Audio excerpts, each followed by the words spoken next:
Good afternoon to the Partnerships Drives Results panel. My name is Colonel Nicholas Peterson. I'm the Vice Wing Commander at Holloman Air Force Base. I have with me Ms. Lorianne Goodyear, who's our School Liaison Officer, and we want to provide you a command team perspective on partnerships between the local community and local school district and an Air Force installation.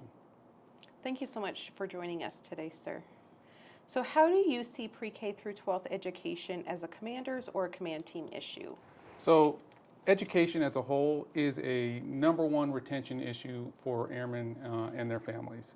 And so what we've seen at Holloman is, airmen move here and they are challenged by the education environment and the options that they have being a smaller, more remote and isolated installation. And so in order to improve the education, which then improves retention for airmen, we have focused on education here at Holloman and focused on our partnership with the local school district. As part of a command team, what's the importance of the school liaison program manager on your team? Well, so I will tell you, it has been immensely valuable having you. We actually, for everybody who doesn't know, we actually moved the school liaison, which normally resides under the mission support group commander, up to the wing level. So she not only is in the wing headquarters building, but she's also reports directly to me, and it was one of my directives from the wing commander to work on improving school and education in the local community. So having Ms. Goodyear in the building with access to me is vitally important for one of my primary items that the wing commander had asked me to focus on. So without having you there, I would not be able to get done what we need to get done and have that day-to-day interaction to improve the schools. What initiatives has your team championed to advance education in the community? There's been several initiatives that we're very excited about here at Holloman, and none of them would have occurred without our school liaison officer and our relationship with the local school district. So a couple that come to mind, so Project Search is the first one. If you don't know what Project Search is, that is where it's run jointly between the district and the base here, but developmentally disabled high schoolers come out for a series of internships across the school year where they learn job skills, life skills, and get exposed to the base.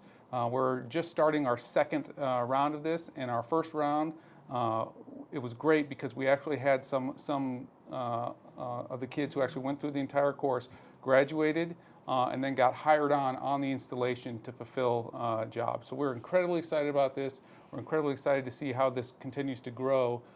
And a little bit of a plug, it's such a great program that is now expanding from Holloman, which was the first installation in New Mexico, out to other installations as well. Second one is we're working with the district, and not just the local Alamogordo Public School District, but several of the surrounding school districts to put a STAR-based program on the installation. And if you're not familiar with STAR-based, that it's a STEM-focused situation that brings 5th grade classes in for 5 days of focused STEM interaction, program run through the DoD, and we're incredibly excited about what that is going to provide to the local community. And then finally, Anchored for Life is a resiliency program that is very common in elementary schools and middle schools, but we've actually bridged it. We're one of the pilot programs at the high school level as well. So just 3 examples. None of it would have been possible if we hadn't had a great working relationship with our local school district, who is partnering with us to make sure all these initiatives are championed appropriately. Great. And lastly, describe the importance of education community partnerships for our installation. They're incredibly important. Ultimately, what has happened through the relationship with our school liaison and the relationship with the superintendent of the local school district is, if there are any issues, I'm on a direct phone line to the superintendent. He's direct phone line to me. The assistant superintendents have direct access, and the principals of our local schools have direct access to Ms. Goodyear as a school liaison officer as well. And so what we can do is resolve issues at the lowest level, and if those don't get resolved at that level, we can take them up to a higher level, and that's a big part of it. The other thing that it allows us to do is work collaboratively with some of the other installations across New Mexico. So think Kirtland Air Force Base, Cannon Air Force Base, and White Sands Missile Range.